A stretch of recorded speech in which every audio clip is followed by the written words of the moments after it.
Uh, well, this morning I got a couple of announcements, and I'm going to answer your questions. And of course, let me move the camera around here so we get at the lights out of it. I don't do many live videos, as most of you know, so here I am. I'm going to probably blunder up, and um, I'm not even sure how to do the chat if it does come in. If that's the point, I'm going to go on talking about what I talk about, and if I see a comment on there that I can answer, I'll be doing that. So let's move on. This is a follow up to yesterday and a follow up to some comments that I got last night. Basically, this is about our auction follow up. People wondering about, hey, good morning to you. Thanks for joining me. Anyway, it's about our follow up yesterday to the auction. We sent out 11 cars to the auction at Manheim, as most of you know, and out of those 11 cars, we sold 6 cars yesterday through the auction. And a lot of you had the comment. Troy, for instance, asked me about if wholesalers and retailers had different auctions, and no, they don't. It's the same auction. But a lot of people, again, associate what is the difference between a wholesaler and a retailer. It's kind of like asking what is the difference between a blackjack player and a dealer. One works for the house and one is playing for himself. And that's the same way that a wholesale dealer and a retail dealer work. One is working for the house, and often the others are playing for themselves. But at any rate, we sold, like I said, the 6 yesterday at auction, and we had particularly this live stuff makes me nervous as hell, quite honestly, but I'll continue to try to do it since I'm here anyway. Out of one of the cars that we bought, I had mentioned to you a 2009 Chrysler Sebring. And I bought this car at auction at Odessa about 2 weeks ago, 3 weeks ago, somewhere around a month ago, I guess. And it was coming through the lane, and this is the main thing that I want to put out to you about when a car is coming through the lane at auction.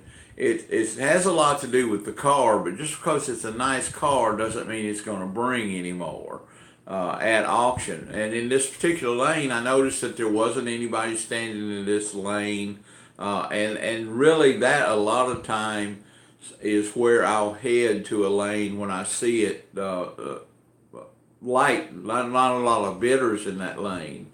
But that's why most people, when I go to the auction, if you have ever been to an auction with me, I don't associate much with the crowd. There's a lot of us there in the industry. It's a great place to socialize, but I don't socialize much at all. Frankly, I mean, it's Facebook, and here is my social activity. That's pretty much it. But at any rate, there was nobody in this lane. I saw this really, it was clean. That's all it was. Nothing special about it. It was a clean little Chrysler Sebring come through. And I wound up with the high bid on it for $850. It was 2009 with 148,000 miles on it. And so I wound up with it with the top bid of, like I said, $850. I got in the car after the auction was over, of course, and the check engine light was on and the car was missing.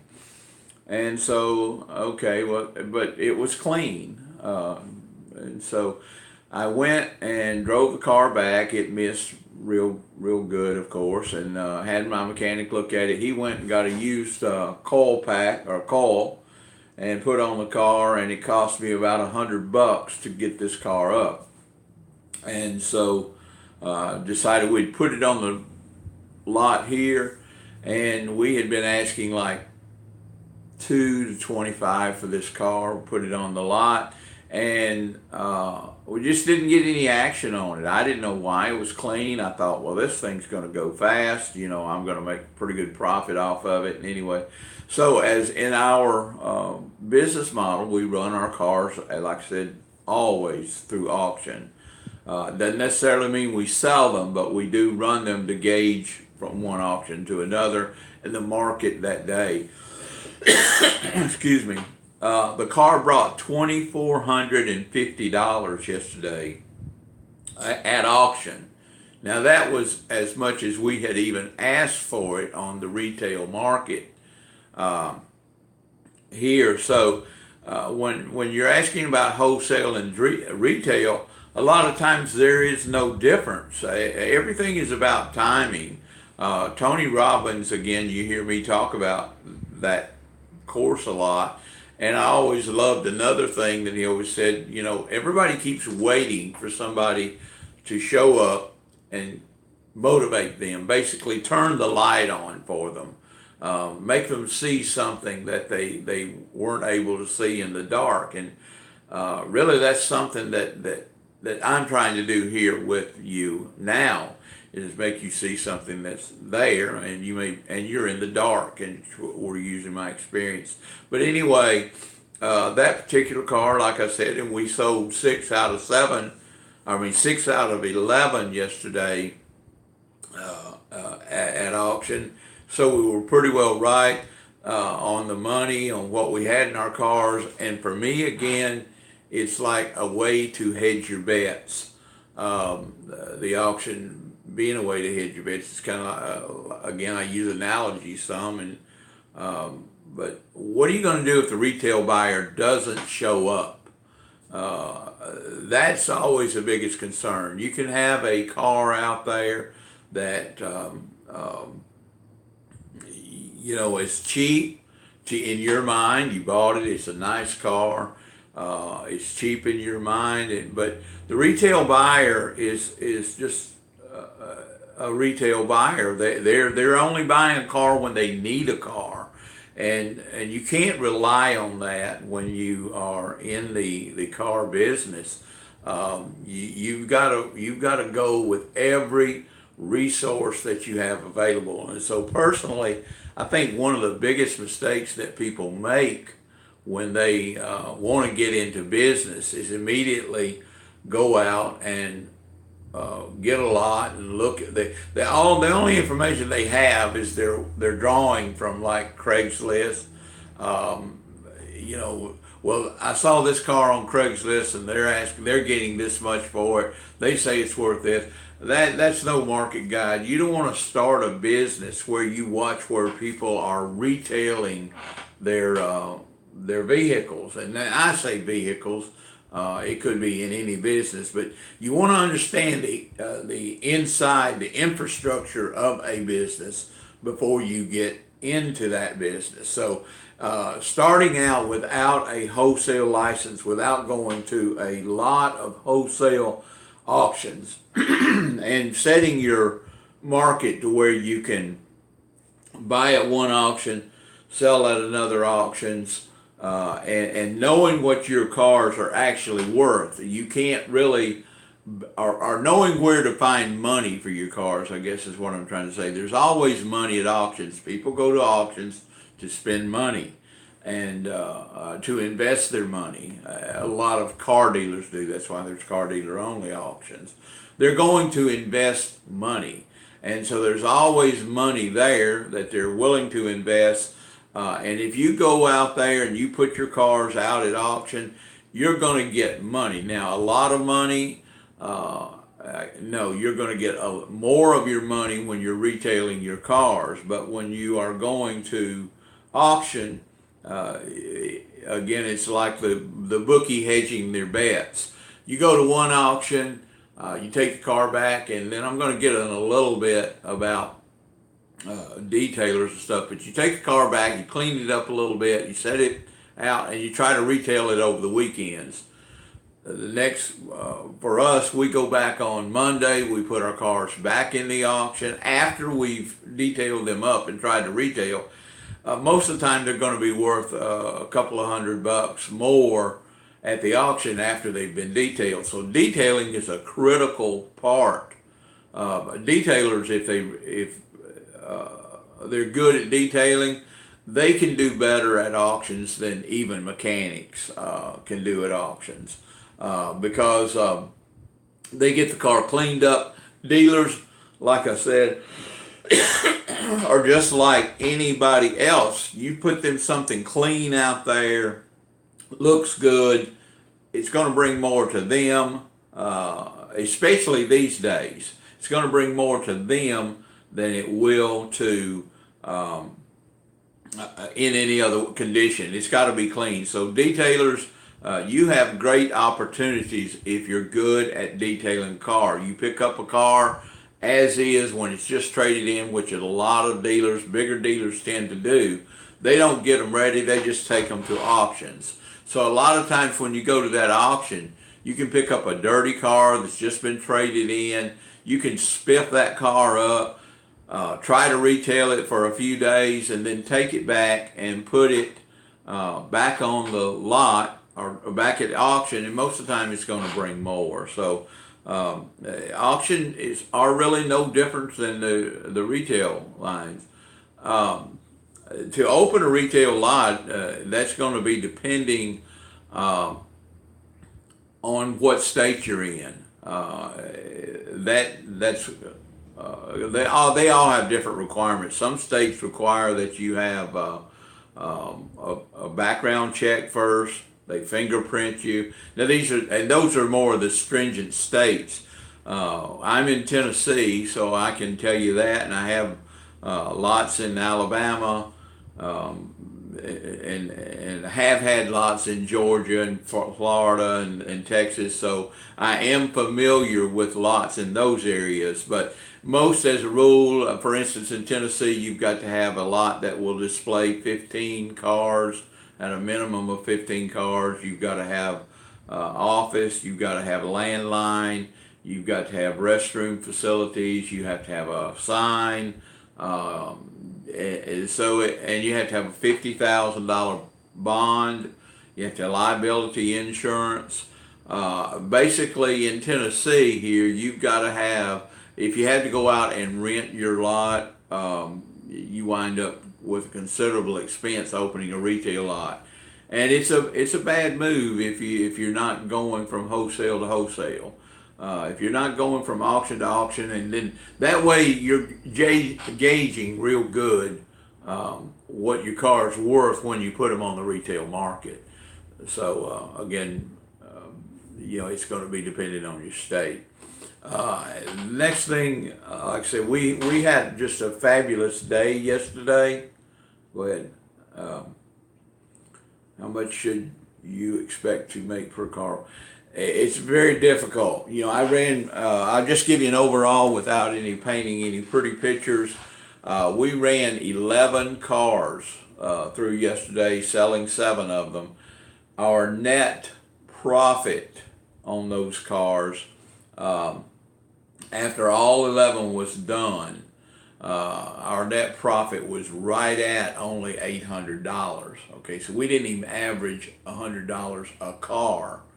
Okay, but some cars made, just like the Chrysler Sebring out there, that car made almost $1,000 in itself. So it made up a lot. It took a lot of its profit to overcome our loss that we had on some of our cars. Now, we didn't miss any car and we didn't have our cars really detailed up and ready to go.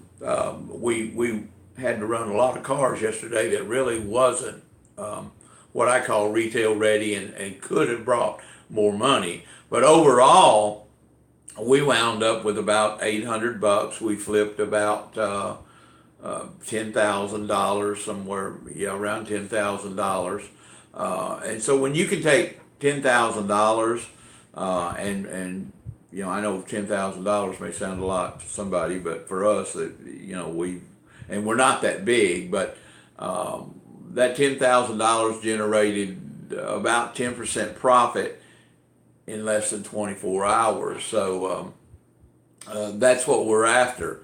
when we can generate 10 to 20% profit in a 24-hour span, we're okay with that. So we'll go back today and we're going to buy more cars at a different auction, and we'll go tomorrow buying more cars. So we're buying heavily this week to build up inventory to get ready to retail on the lot or to run back through next week. So that's the way we're doing that now. I really want to get into a couple of things. A lot of you out there, because you're mechanics or because you're detailers or whatever, that are interested in it. And the biggest thing that I see is mechanics, and we're all infatuated. I'm no mechanic. We're all infatuated with. We are able to fix a car, so we think we're going to make more money on it. That's not the case at all. When you're working on cars, you're not making money. And we run, and it's kind of off the wall, but it's something else that I do because I have a passion for it.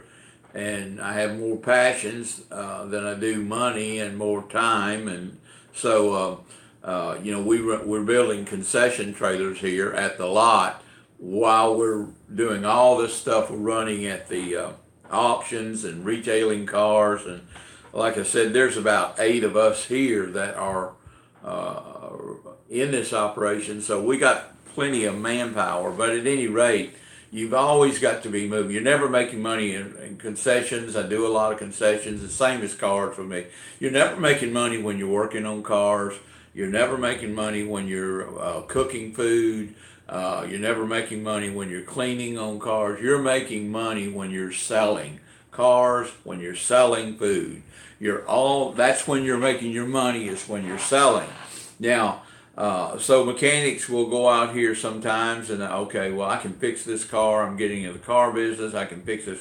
Having the knowledge to do that is your biggest asset. But turning the wrenches and getting greasy and doing all that to sell a car, it's not very good to do that, because you're selling your cars based on the time that you put your efforts in them to work on them, and you're adding your work to it. Yes, you may make more money, but really all you're doing is paying yourself for your time, the mechanical skills. You get to include that. So it's smart really to get into the wholesale business, and I want you a lot of it, and I want to go over this point last before I close this show. Live is a little bit new for me. I'm basically a shy guy. Okay, now I know out here when you get on video, it's hard to say that you're a shy person, but I'm a shy person, and so if I don't know you, I'm probably not going to speak to you very much. And so this morning, getting on this video and going live with you is really my way of having someone to talk to in the morning, I guess. I'm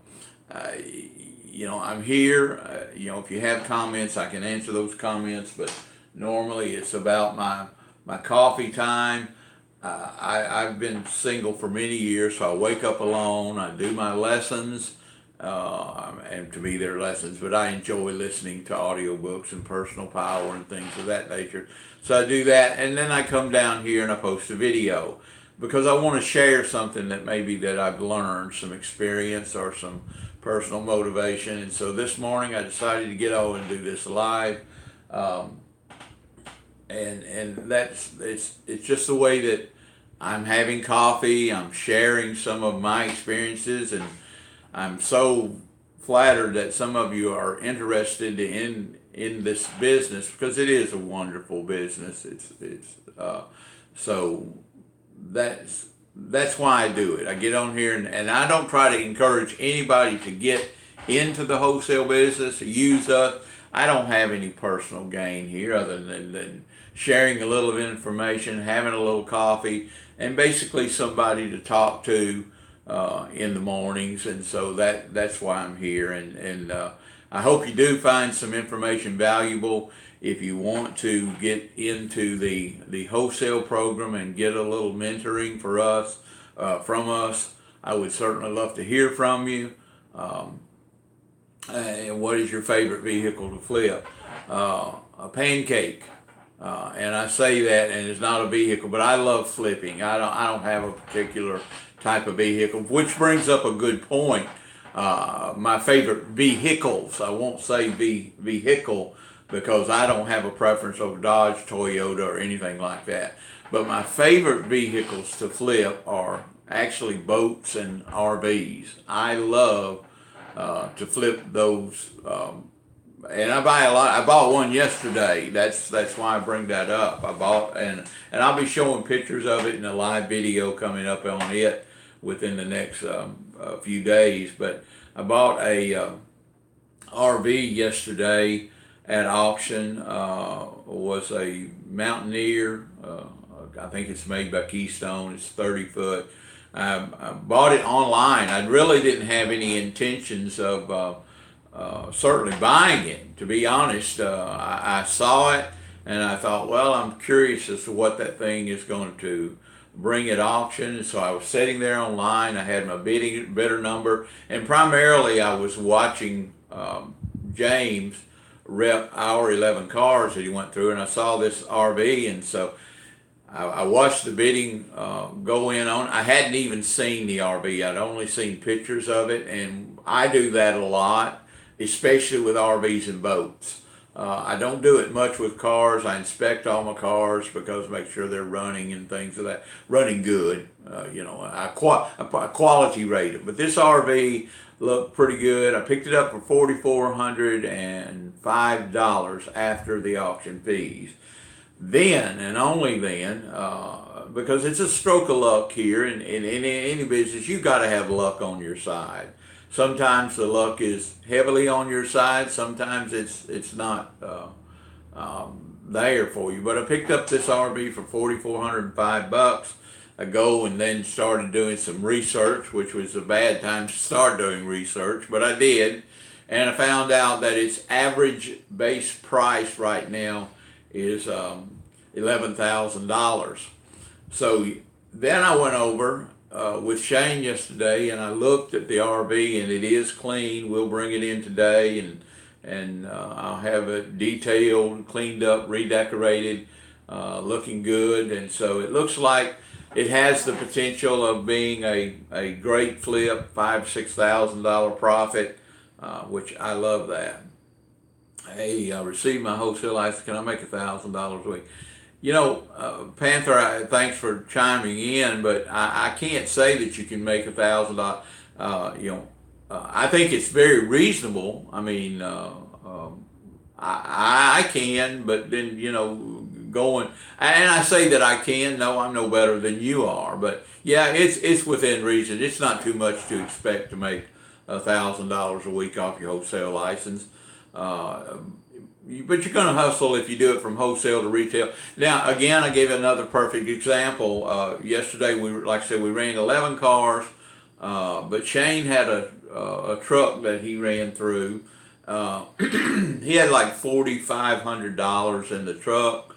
He got offered $52 for the truck, and of course, he chose not to sell it at auction, and he had like $700 or $800 made from one auction to another, and he chose not to sell that truck. 2 hours later, I was so proud of him because he, like I said, didn't sell the truck, had a $700 profit. He elected to hold on to it. He sold it about 2 hours later for $67, so $1,500 more than he had been offered at the auction. And that was really smart on his part. It was a gamble for him because he just got back off a couple of week vacations, and he needed the motivation really of selling and getting back in. So he had an exciting day yesterday, but he topped it off with the selling of that truck, and after a $700 profit that he had at auction, he turned it into a do I search Black Book on? No, I don't. Not for me. I don't search out any book information before I buy a car. You really don't have any time to do that.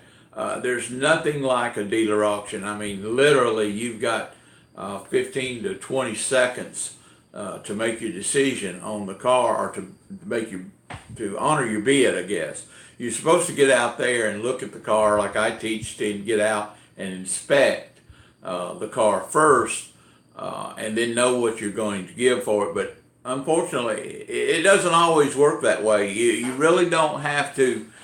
You can plan and plan and plan and plan, and I'm the world's guiltiest about planning. I really do plan a lot. But about I'm going to say, for me personally, about 95 to 96%, or maybe even more than that, of my plans fall through. And I'm kind of glad that they do a lot of times when they fall through, because then I have to turn it over to God. I have to turn it over to God, Mother Nature, timing, and Father Time, and everything else that's out of my control that I hand it over to. And for some reason, I get taken care of, like I said on that RV yesterday. I hadn't planned on buying it. I took a gamble on it. It was a $4,400 gamble. But it really wasn't, because all the other bidders out there were bidding forward at 41, 42, 43. So in essence, I really took a $100 gamble, because I was only a $100 bidder over the last bidder. So it was a $100 gamble for me, and that's really it. You can always run a vehicle back through or whatever the auction. So a lot of people don't realize that's the benefit, again, of the wholesale business versus the retail business.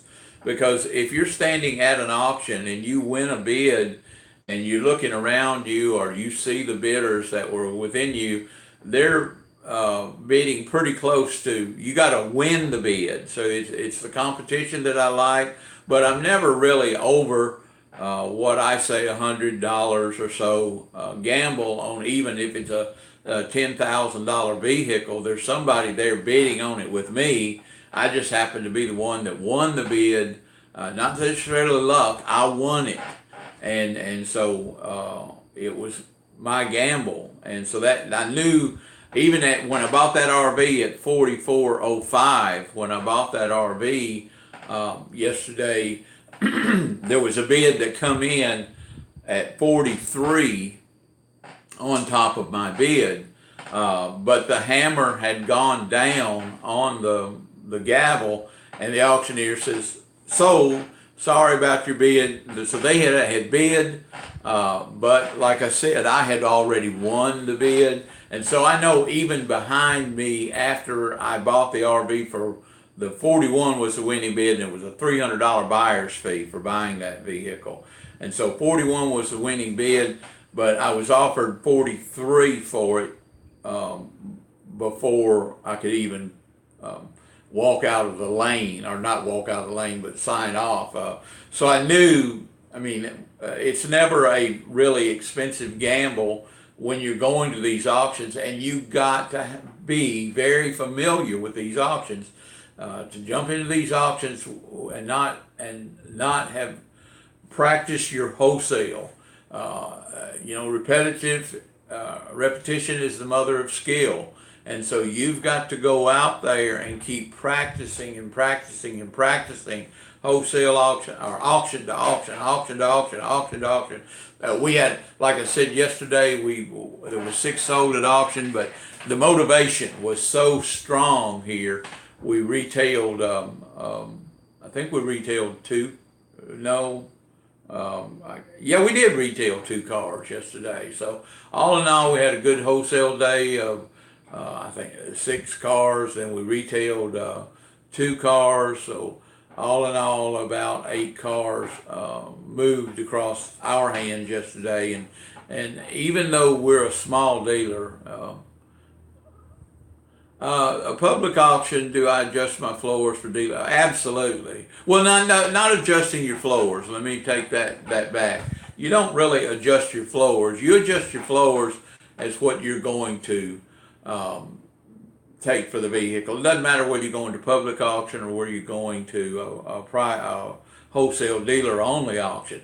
Public auctions, for me personally, my experience on them is the cars may bring more money, but what good does it do? Because the public, they don't have money to come in there to burn up. They're coming mostly public. Now there are some investors that are going to public auctions. Granted, I'm not going to argue that point, but as a rule, I know that one public auction that I attend in Huntsville, Alabama, a small auction. There's not any money there. I mean, there's people there. I mean, that auction actually is more like it's a Tuesday night and a Friday night auction, and it's families come in, and they're really there because not necessarily to buy a car, but to watch the auction. They get in free. There's cheap concessions there, and so I'm not big on public auctions at all. Because the public generally doesn't know. They know how much money they've got to spend on a car, and that's what they're going to spend on that car. They're trying to buy a $10,000 car for $1,000 because that's what they expect to find. That's not going to happen. At dealer auctions, they know.